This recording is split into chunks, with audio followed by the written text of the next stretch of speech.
तो पिछले एपिसोड में हमने देखा था कि शेंग-यून जेंग से कहता है कि अगर तुम मुझे वो मैनुअल दे देते हो तो शायद मैं तुम्हारी जान बख्श दूंगा, मगर जेंग साफ साफ इनकार कर देता है और कहता है कि इससे अच्छा है कि तुम मुझे मार दो। तो शेंग-यून कहता है कि ठीक है, मुझसे ज़रा भी रहम की उम्मीद मत रखना। ये कहकर वो हवा में ऊपर जाता है और अपने कुछ क्लोन्स क्रिएट करता है, जिसकी मदद से वो जेंग पे हमला कर देता है। तो वो क्लोन्स जेंग को बहुत ही बुरे तरीके से मारने लगते हैं, जिससे जेंग को बहुत दर्द होता है, मगर वो उसे बर्दाश्त करने की कोशिश करता है। जिसके बाद हम देखते हैं उन क्लोन्स की मार की वजह से जेंग की बॉडी में पावर्स बढ़ने लगती है और जेंग कहता है कि मैं जानता था एक्सटर्नल हैमरिंग से इंटरनल एनर्जी बहुत ज्यादा बढ़ रही है और उसके साथ साथ उसका कल्टीवेशन लेवल भी इंक्रीज हो जाता है।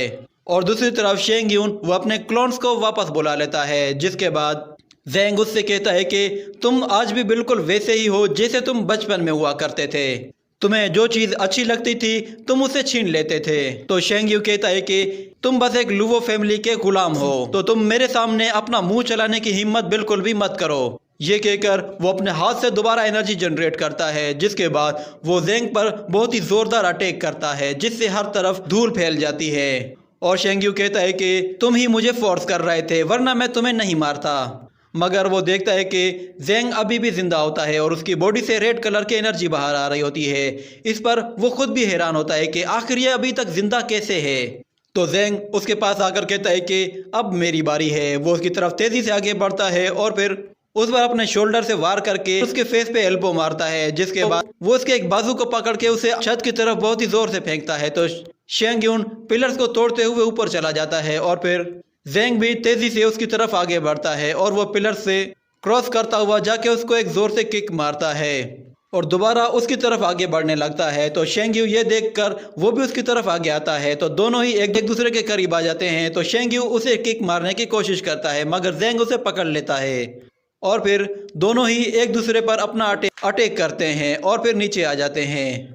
जिसके बाद हम देखते हैं कि जेंग पर उसके अटैक का असर हो जाता है, जिसकी वजह से वो इंजर्ड हो जाता है। ये देखकर शेंग-यून भी हंसने लगता है और कहता है कि ये तो मेरा सिर्फ 6 लेयर अटैक था और इसी से तुम्हारी हालत खराब हो गई है। तो जेंग कहता है कि अच्छा ऐसी बात है।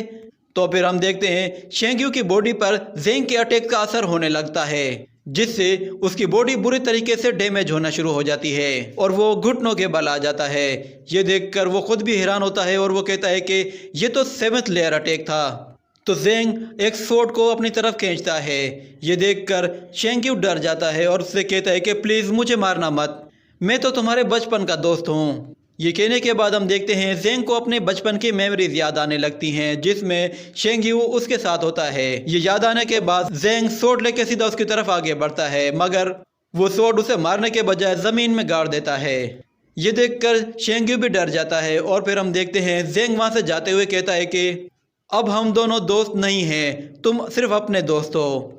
ये कहकर वो वहां से चला जाता है और दूसरी तरफ शेंग-यून वो बहुत ज्यादा शर्मिंदा हो रहा था। तो जेंग उस प्रिजन से बाहर आकर सब लोगों को देखता है, तो योशु की उस पर नजर पड़ती है। तो वो उससे कहता है कि यंग मास्टर आप यहाँ पे कैसे?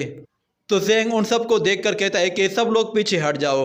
वो अपने हाथों से एनर्जी जनरेट करता है और फिर एक जोरदार ब्लास्ट करके सभी जेलों को तोड़ देता है, जिससे वो सब के सब लोग बाहर आ जाते हैं और इस अटैक की वजह से वहाँ के सारे सिपाही भी अलर्ट हो जाते हैं।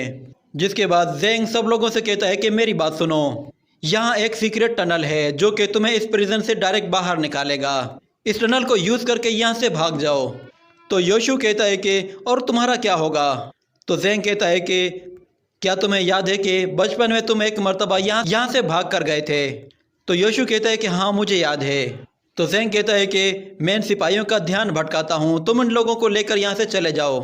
तो वो सिपाही बहुत ही तेजी के साथ जेंग की तरफ आगे बढ़ते हैं। तो जेंग ग्रीन ड्रैगन की पावर्स को एक्टिवेट कर देता है, जिससे हम देखते हैं वो ड्रैगन के पंजों के अंदर आ जाता है और फिर एनर्जी जनरेट करके एक बहुत ही बड़ा की ब्लास्ट अटैक करता है, जिससे वो सब के सब लोग बाहर आकर गिरते हैं और सब के सब मर जाते हैं। और फिर जेंग बाहर ग्राउंड में आ जाता है, तो वहाँ पे बहुत सारे सिपाही होते हैं जो कि उसे चारों तरफ से घेर लेते हैं। तो जेंग उन लोगों को देखकर कहता है कि तुम सब के सब गद्दार हो, इसलिए मैं तुम सबको अकेले ही सजा दूंगा, तुम सब एक साथ आओ। और दूसरी तरफ हम देखते हैं यूशो वो उन सब लोगों को उस टनल से निकाल रहा होता है।